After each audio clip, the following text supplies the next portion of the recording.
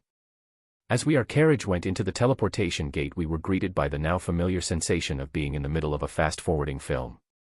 "We have arrived in Xyrus," the driver announced. Taking a quick peek out, I noticed we were surrounded by a parade of people all politely clapping at our entrance. This tournament was supposed to be one of the biggest turning points throughout the continent. It wasn't just gathering all of the gifted youths together, but also building a future where they could also learn under one roof. It was an exciting venture that the leaders of the continent were taking, but also a scary one that would also, in no doubt, be filled with dispute and hostility.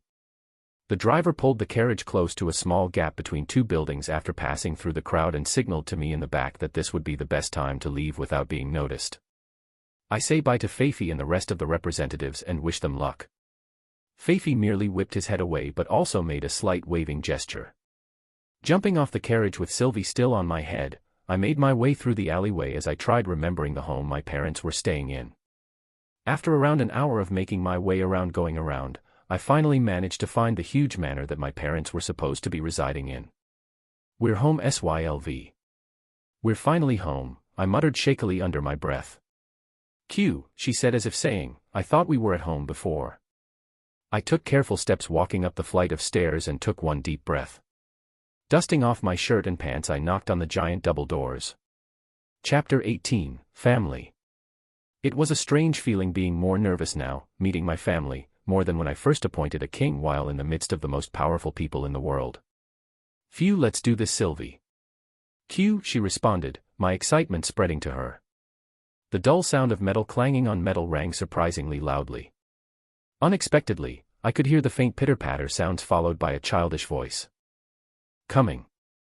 A maid opened the door together with a little girl. Immediately upon seeing me, she hid behind the maid. The maid looks at me curiously, evidently surprised to see an 8-year-old knocking on the door of a noble's estate. "Ahem, nice to meet you. My name is Arthur Lewin. I was informed that my family is currently residing in this manor. Do you mind if I speak to them?" I give a slight bow, Sylvie rocking on my head.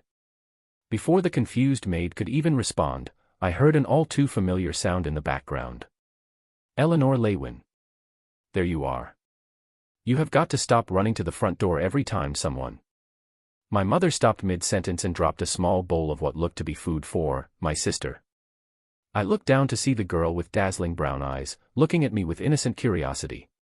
Her light ash-brown hair shimmered with a much prettier quality than father's, but I knew who she had gotten the color from. Her hair was tied into 2 pigtails on the side of her head above her ears. I struggled to peel my eyes away from my little sister and turned to face my mother. My vision going blurry as tears filled my eyes, I said one thing I knew she was waiting to hear. "Hi, Mom. I'm home." I gestured a small, awkward wave, not knowing what to do if she couldn't recognize me.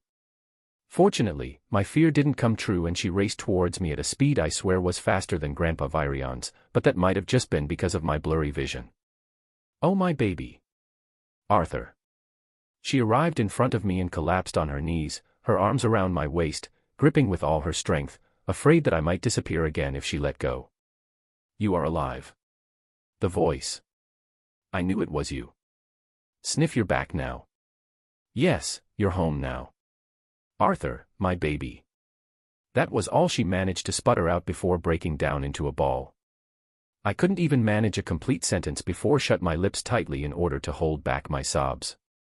I couldn't help but think while my head was buried in my mother's shoulder, you could be an all-powerful, immortal tyrant, but when you were in front of your loved ones, the ability to control emotions betray you.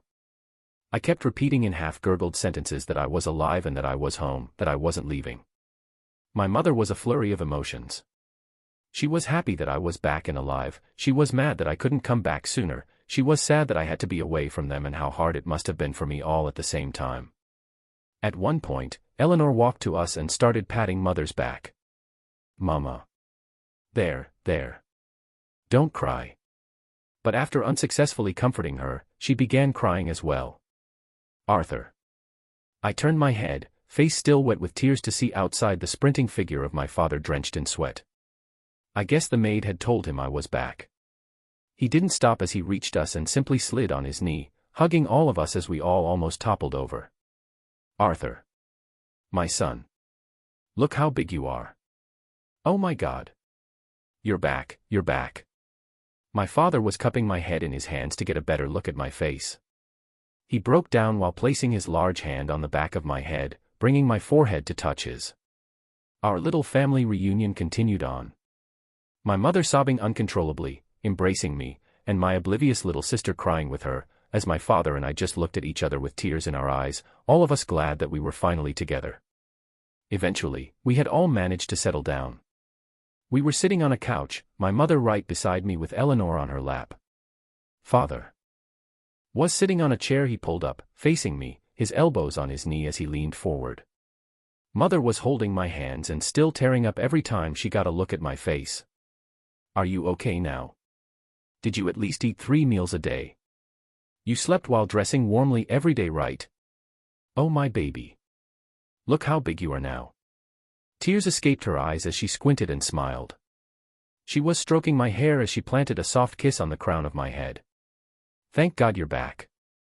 I'm so happy," she whispered, her voice still trembling. Eleanor was looking curiously at both Sylvie and I while the baby dragon was sitting up next to me attentively observing the 3 unfamiliar humans. My father was looking at Sylvie with a curious expression but he didn't mention her. Turning his gaze to me, his eyes softened and he kept shaking his head, repeating how big I was now.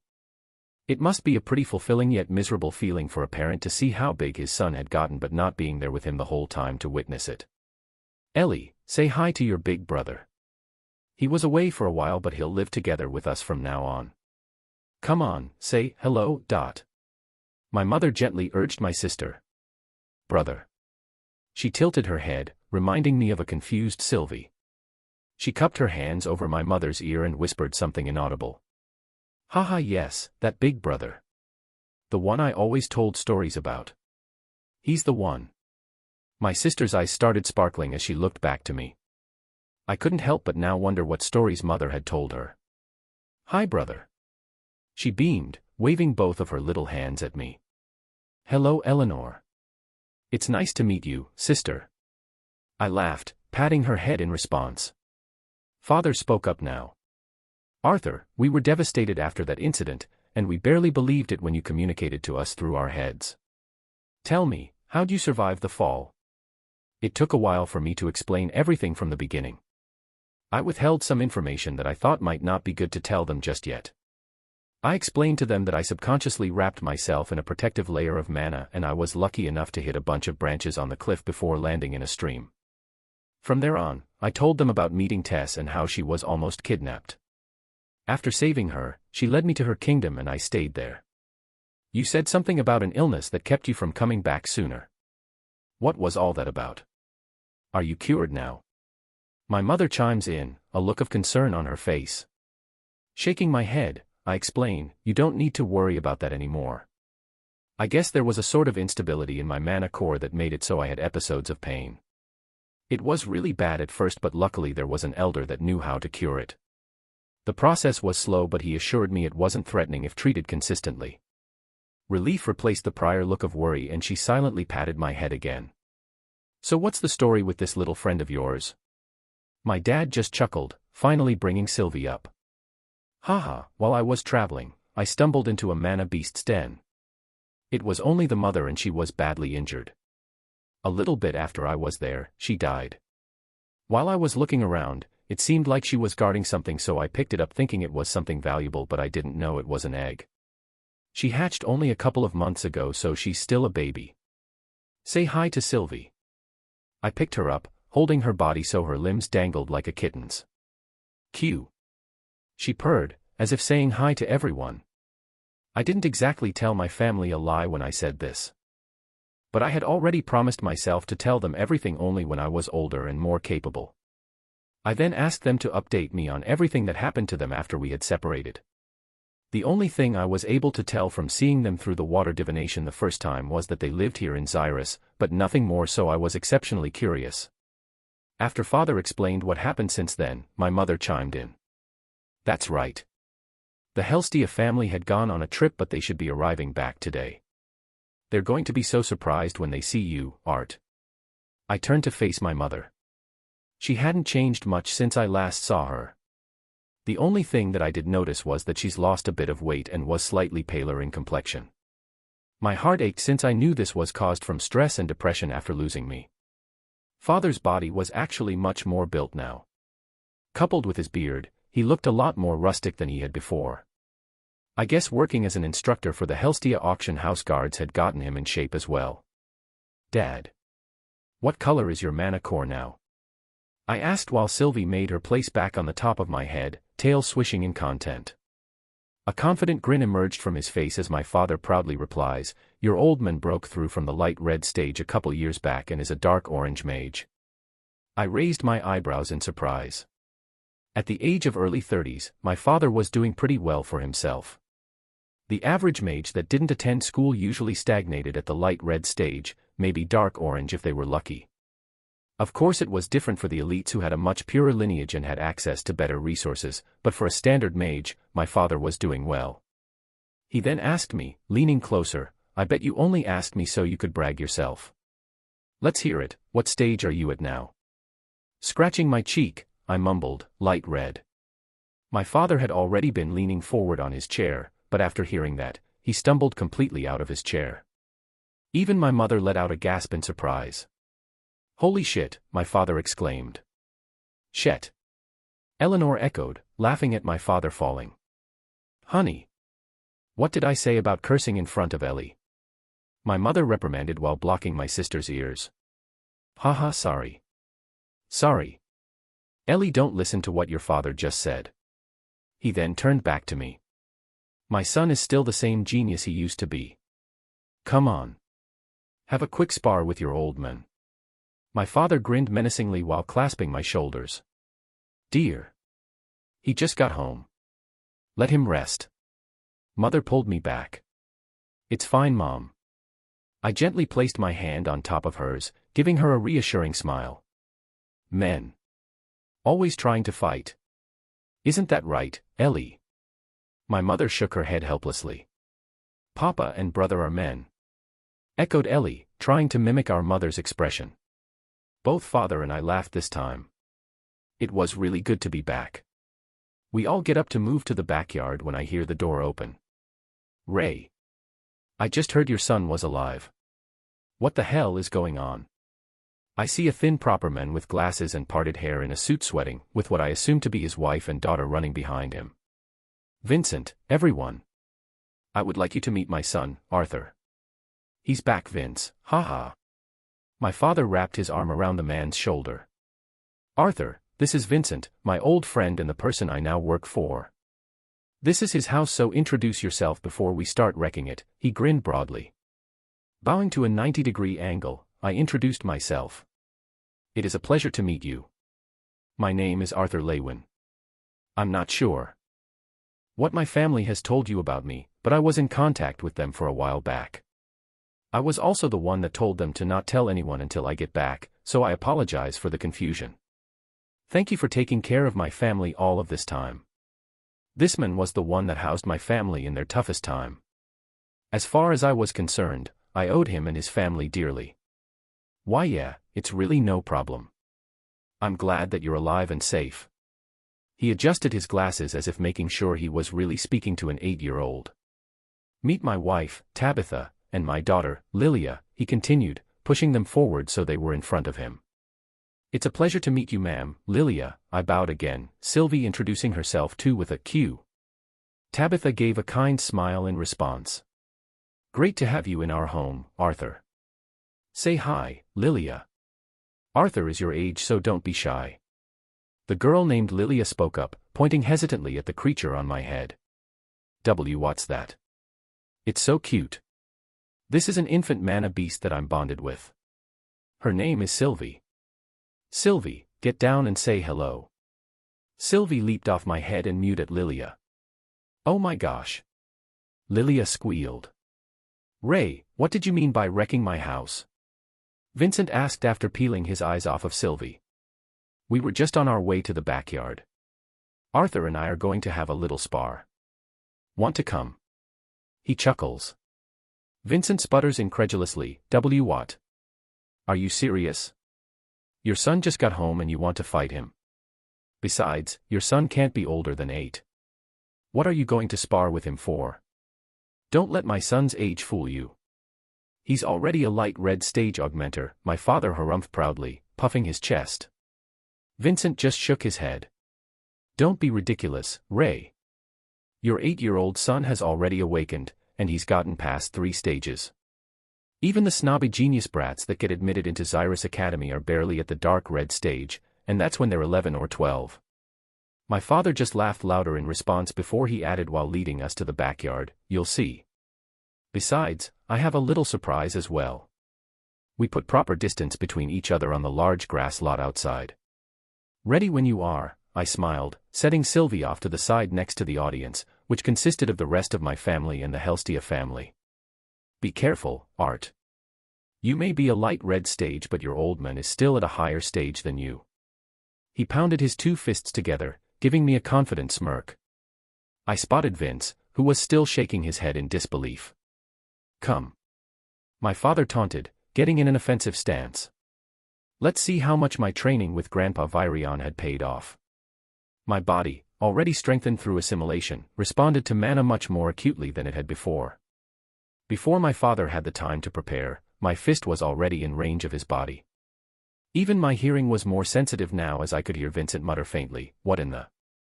along with several gasps by the others. My father responded immediately as I could sense mana spreading throughout his body. Feigning a punch, I twist my torso and go for a high kick, but was promptly blocked by my father's left arm. It was obvious he didn't expect my kick to be so powerful because his arm flung back from the blow, opening his guard. However, before I was able to make use of that opening, he used the momentum to chop his right hand at my body. It was obvious that I was now in a disadvantageous position, but with a full previous lifetime of fighting had already prepared me on how to counter him.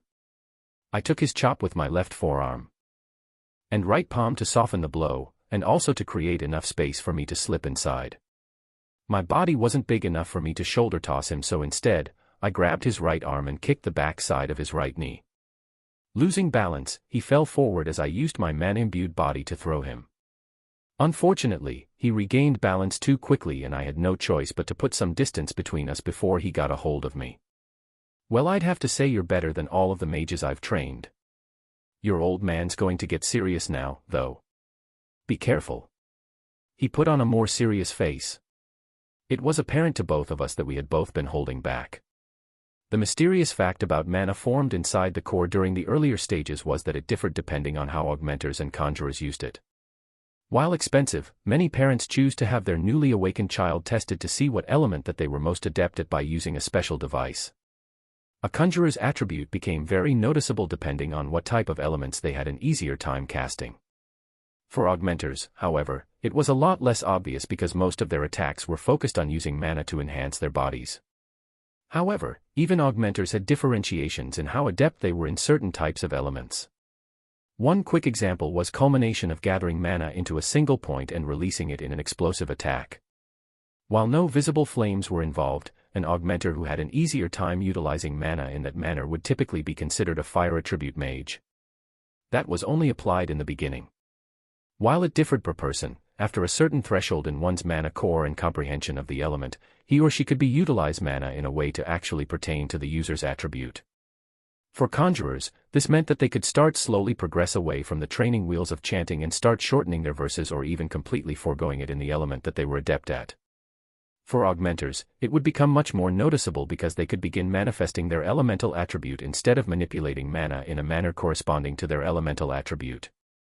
For example, before breaking through, a fire attribute augmenter's attack would simply carry a more powerful explosive burst, while wind attribute augmenters would find it easier to manipulate mana into faster and sharper attacks. However, upon sufficient comprehension, the augmenter's element attribute would actually influences their attacks physically. Earth attribute augmenters could learn to produce a gauntlet of earth and can even learn to create small seismic shocks by stomping their foot, while wind attribute augmenters could be taught to release small blades of wind and create a vacuum effect in their punches, and so on. All of these were essentially techniques that mages could utilize upon sufficient comprehension of their respective element. Of course, conjurers still had the major advantage of being able to influence a lot more of their surroundings. Their range was also a lot farther,